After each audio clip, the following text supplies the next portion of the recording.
एक दिन खाली बैठे मैंने फेसबुक पर एक अनजाने आदमी को फ्रेंड रिक्वेस्ट भेज दी, जो दिखने में बहुत हैंडसम था। उस आदमी ने उसी रात फेसबुक पर मेरी भेजी फ्रेंड रिक्वेस्ट एक्सेप्ट कर ली। तुम्हें पता है कि तुम इस साड़ी में कितनी खूबसूरत लग रही हो, उसने मैसेज किया।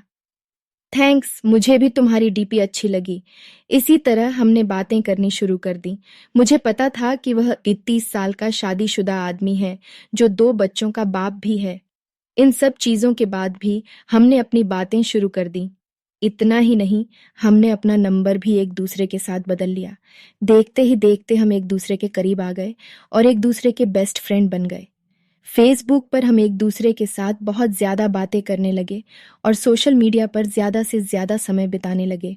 दूसरी ओर उस आदमी को लगने लगा कि हमारे करीब आने से, इतनी बातें करने से वह अपनी बीवी से दूर जा रहा है।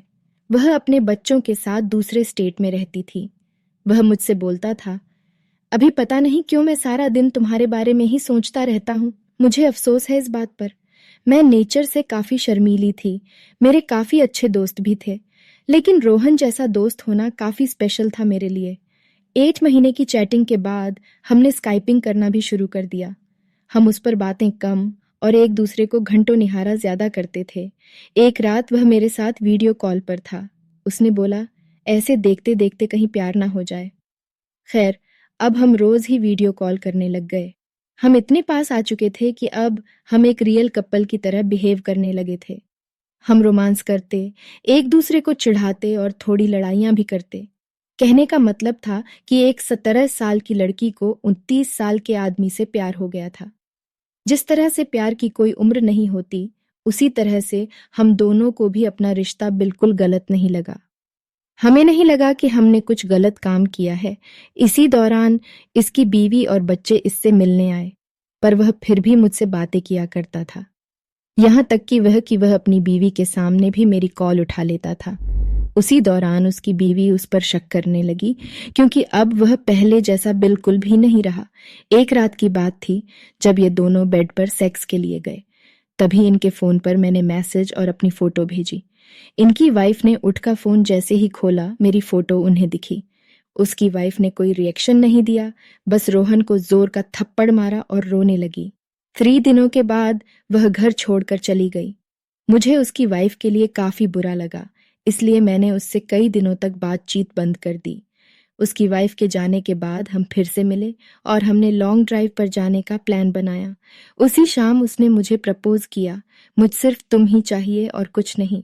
अपनी जवानी में मैं काफी सारी लड़कियों से मिला, पर तुम ही एक ऐसी लड़की हो जिसने मेरा दिल चुराया है। वहां कुछ देर के लिए शांति छा गई।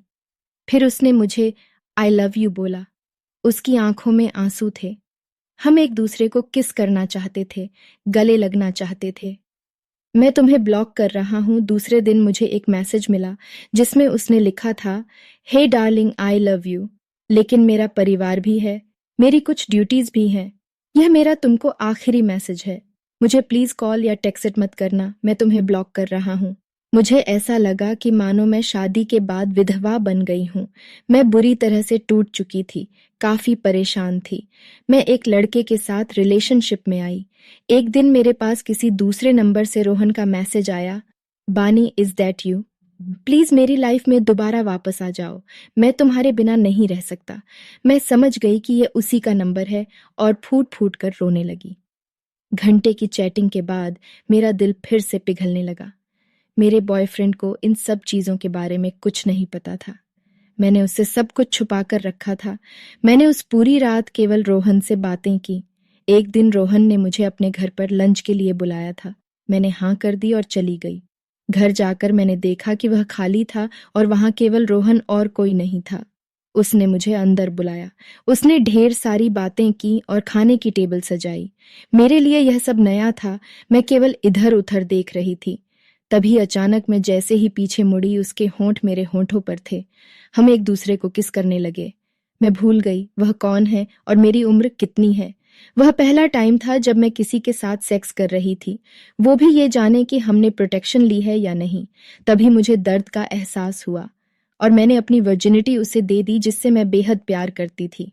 मैं उसी दर्द भरी हालत में घर वापस आ गई। दूसरे दिन मुझे काफी अच्छा महसूस हो रहा था।